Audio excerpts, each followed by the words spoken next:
Pandora's Box. A long, long time ago, when the world was very young, a handsome boy called Epimetheus and a beautiful girl named Pandora lived in perfect harmony. They spent their entire days laughing and dancing. Life was perfect and they knew no sadness. But one day, one of the gods above, a grumpy old sourpuss called Zeus, flew into a jealous rage. Why are they so happy when I am not? Angry and envious by turns, he stomped about the heavens until he had devised the most wicked of plans.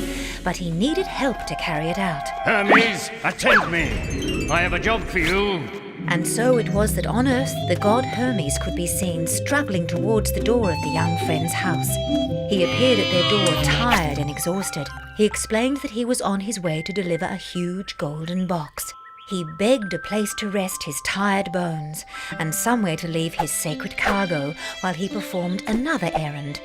Pandora and Epimetheus were happy to help him. Come in, set your box down and go as you please." As Hermes prepared to depart, he left the two young ones with a very stern warning. "Whatever you do, you must not open the box." After a time, Epimetheus and Pandora heard their names being called. "Epimetheus! Pandora!" Epimetheus thought it was their friends calling them outside to join in their play. He urged his friend to come with him, but for some reason, Pandora wanted to stay. Pandora watched Epimetheus head out into the gardens, and no sooner was he gone than Pandora heard her name being called once more. "Pandora! Pandora!" But now it no longer seemed to be coming from outside. It seemed to be coming from Hermes' strange and forbidden box. Pandora drew closer. She heard the voices again. "Pandora! Pandora!" She bent over to be sure, and this time she heard, "Please help us, Pandora. We are locked inside this dreadful box. It is dark and we are afraid. Please, please help us to escape." So mournful were the voices that she thought she would go mad. They begged and pleaded, but Pandora could not forget Hermes' stern warning.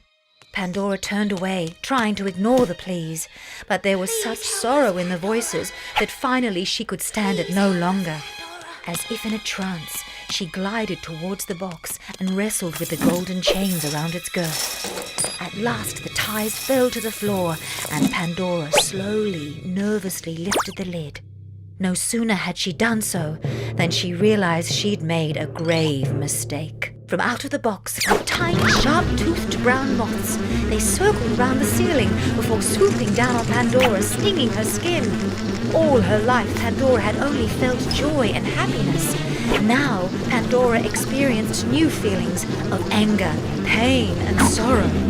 She stared through the window at Epimetheus talking to another maiden, and for the first time ever she felt the stings of rage and jealousy.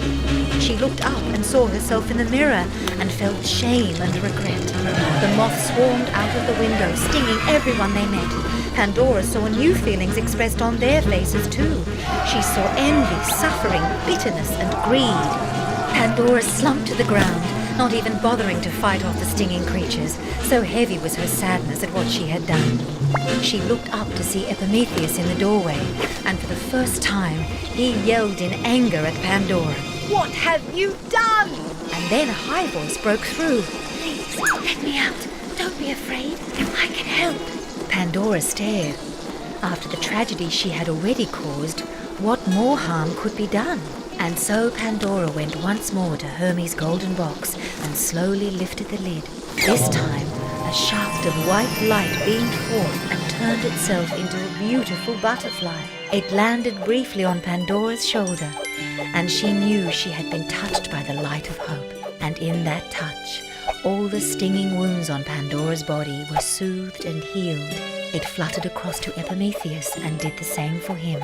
Then it darted through the window and went forth to soothe and heal the wounds of the world. And so, in the opening of that box, Pandora's box, was the birth of pain and of hope forevermore.